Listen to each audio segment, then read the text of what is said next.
Voting से महज 36 घंटे पहले मुकेश सहनी ने गौड़ाबोराम के चुनावी मैदान से अपने भाई को क्यों हटा लिया, जबकि गौड़ाबोराम को लेकर उन्होंने बहुत ज्यादा बार्गेनिंग की थी। सीट समझौते में इसे लेकर बहुत देर तक चर्चा भी चली थी। तो इसे समझने के लिए आपको गौड़ाबोराम सीट के वोट समीकरण को समझना होगा। दरअसल ये मुस्लिम बहुल सीट है। यहाँ पर सबसे ज्यादा 25% मुस्लिम मतदाता है, 18% दलित मतदाता है, 9% यादव है, तो 23% ब्राह्मण वोटर्स है। आरजेडी ने यहां माय समीकरण के तहत मुस्लिम कैंडिडेट अफजल अली को टिकट दिया। अफजल अली ने पर्चा भी भर दिया। इसके बाद मुकेश सहनी ने अपने भाई संतोष सहनी को मैदान में उतार दिया। आरजेडी ने अफजल अली को पहले नामांकन वापस लेने के लिए कहा। जब उन्होंने नामांकन वापस नहीं लिया तो 3 नवंबर को पार्टी से भी बाहर निकाल दिया। इससे लेकर वहां पर मुस्लिम वोटर्स में बड़ी नाराजगी देखी जा रही थी और इसी नाराजगी को दूर करने के लिए, वोटों का बंटवारा रोकने के लिए मुकेश सहनी ने अपने भाई को चुनावी मैदान से बाहर हटा लिया। अब तेजस्वी मुकेश सहनी के फैसले का स्वागत कर रहे हैं। मुकेश सहनी जी ने अपने भाई को वापस कर लिया। देखिए, वो तो उनका निर्णय है। हम लोग जो है, अब जो उनका निर्णय है तो इसमें हम लोग अलग थोड़ी है। दरअसल मुकेश सहनी को महागठबंधन ने डिप्टी सीएम का चेहरा बताया। माना जा रहा है कि मुकेश सहनी पर इससे लेकर बहुत दबाव था, क्योंकि मुस्लिम वोटर्स की नाराजगी से आरजेडी को कई सीटों पर नुकसान हो सकता था। इसलिए मुकेश सहनी ने कैंडिडेट वापस ले लिया। सवाल यह है कि वोटिंग से 36 घंटे पहले मैदान से हटने से किसका फायदा होगा और कितना नुकसान होगा। अगर फायदे की बात करें तो इसके जरिए महागठबंधन में फ्रेंडली फाइट तो खत्म कर ली गई, साथ ही वोटों के बंटवारे को रोकने का प्रयास भी हुआ। नुकसान यह है कि ईवीएम पर वीआईपी के उम्मीदवार का नाम और सिंबल दोनों रहेगा, क्योंकि नामांकन वापसी के बाद यह फैसला लिया गया। ऐसे में सहनी के सपोर्टर्स कंफ्यूज हो सकते हैं। दूसरा यह भी कि आखिरी वक्त में चुनावी मैदान से कैंडिडेट को हटाने से निषाद वोटर्स में नाराजगी हो सकती है। जो निषाद वोटर्स संतोष सहनी के साथ थे, उनके उत्साह में भी कमी आ सकती है और वो महागठबंधन के खिलाफ भी वोट डाल सकते हैं।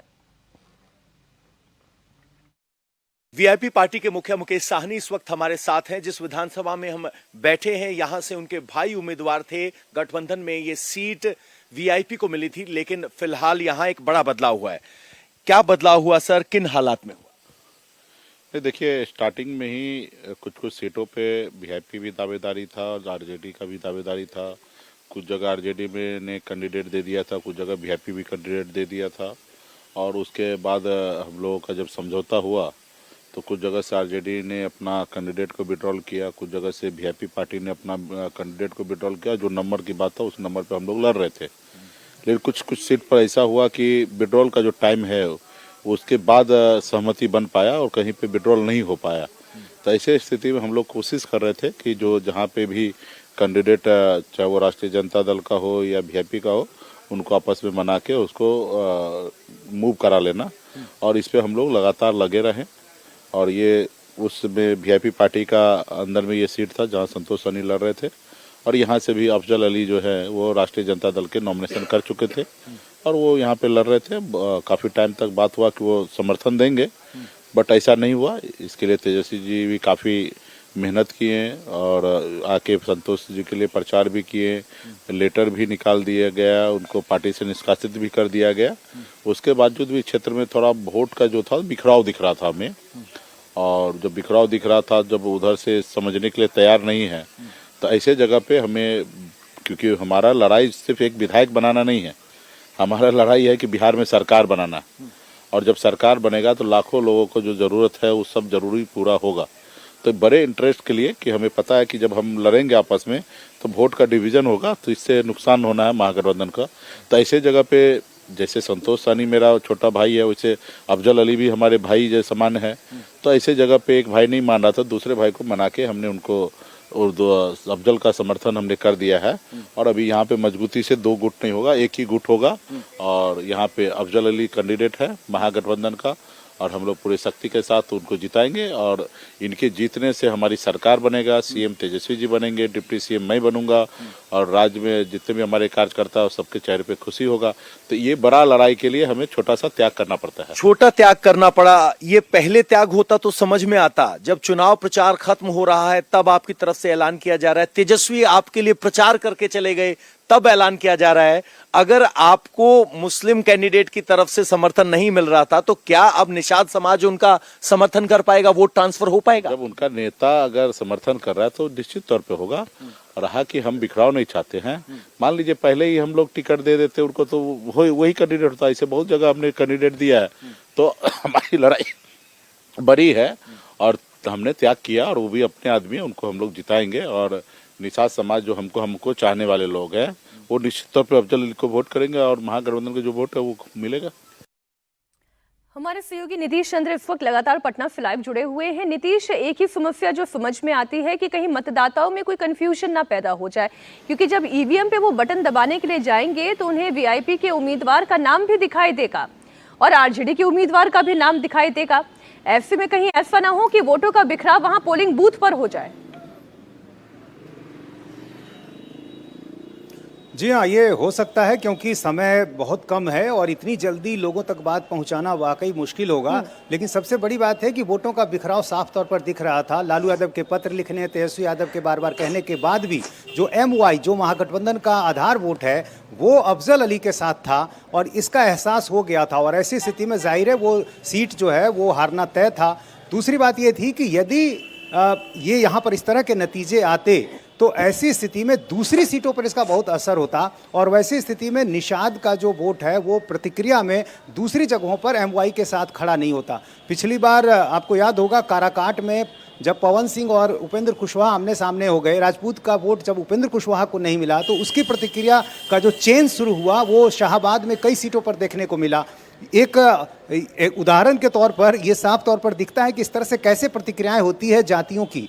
तो यहाँ पर भी यदि निषाद वोट जो है उसको नहीं मिलता MY का वोट, तो प्रतिक्रिया में जो दूसरी सीटें आसपास की थी, क्योंकि निषाद वोटर वहाँ मिथिलांचल में अच्छी खासी संख्या में है, तो वहाँ पर उसका नुकसान होता और फिर इसका जो बिखराव है उसका खामियाजा महागठबंधन को होता। इसके अलावा चूंकि डिप्टी CM के उम्मीदवार भी है मुकेश सहनी, तो उनको ये हम कह सकते हैं नीतीश के 21 घंटे के बाद जब मतदान होना है, बहुत देर कर दी जनाब आते आते।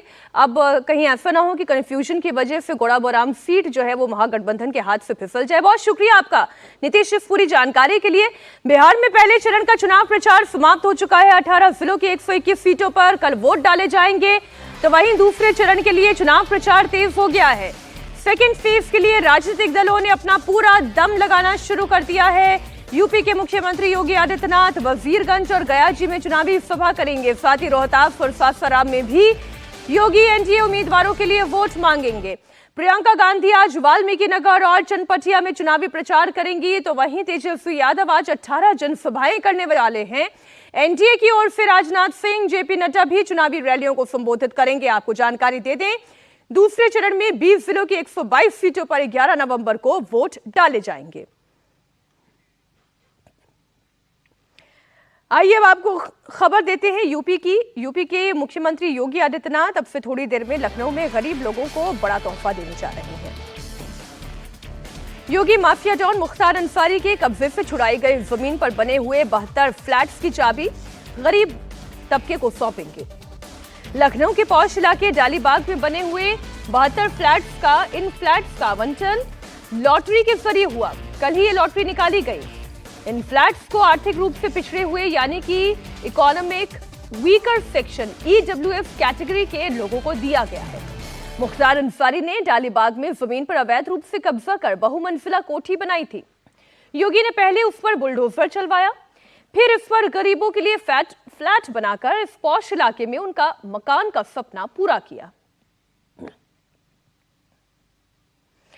सीएम योगी आदित्यनाथ लखनऊ में जिन फ्लैट्स की चाबी गरीबों को सौंपने जा रहे हैं उनकी कीमत करीब 10,70,000 रुपए है, जबकि मार्केट में इसकी रेट इससे बहुत ज्यादा है। बाजार भाव के मुताबिक इन फ्लैट्स की कीमत करीब 35 लाख रुपए है। 36.65 वर्ग मीटर साइज वाले इन फ्लैट्स में एक बेडरूम, एक छोटा हॉल, किचन और टॉयलेट की सुविधा है। सभी फ्लैट्स के लिए दोपहिया वाहनों की पार्किंग और सिक्योरिटी की भी सुविधा है, यानी जरूरत के लगभग सभी इंतजाम है। लखनऊ विकास प्राधिकरण ने इन फ्लैट्स का निर्माण कराया है, जो पूरी तरह से बनकर तैयार है। हमारे सहयोगी रुचि कुमार लगातार इस खबर पर अपडेट देती रही हैं, हमारे साथ लाइव जुड़ गई हैं। रुचि, इकोनॉमिक वीकर सेक्शन के लिए तो ये बहुत बड़ा तोहफा है, कितनी बड़ी राहत की बात है। उनके अपने सिर पर एक छत होगी, उनकी अपनी होगी। आयोजन हो रहा है। जी हाँ, बिल्कुल बहुत बड़ी राहत की बात है, क्योंकि अगर अपना घर ना हो तो उसकी तकलीफ समझी जा सकती है। और ये बेचारे गरीब लोग हैं जिनको ये फ्लैट मिला है, और उनके लिए बहुत बड़ी बात है ये, खासतौर से इसकी जो लोकेशन है मीनाक्षी, अगर आप लखनऊ को जानती हो तो ये बिल्कुल पॉश इलाका है। हजरतगंज मुख्यमंत्री आवास बिल्कुल बगल में है, हजरतगंज बगल में है, 1090 चौराहा है वो बगल में है, गोमती नगर पास है। तो बिल्कुल जो शहर का दिल कहा जाता है उसमें ये फ्लैट बनाए गए हैं। सामने करीब 20 मीटर चौड़ी सड़क है, एक पार्क भी बनाया गया है। तो यानी जिनको ये फ्लैट अलॉट हुए हैं उनकी तो किस्मत खुल गई है, आप कह सकती हैं। करीब 8000 लोगों ने अप्लाई किया था और लॉटरी में ये 72 फ्लैट्स अलॉट हुए हैं। ये पूरा इलाका करीब 2400 मीटर का है जिसको मुख्तार अंसारी ने कब्जा कर रखा था। और यूपी में सिर्फ यही नहीं, करीब 600 को आशियाना मिल रहा है। रुचि, इससे ज्यादा खुशी की बात और क्या हो सकती है। बहुत शुक्रिया आपका इस पूरी जानकारी के लिए।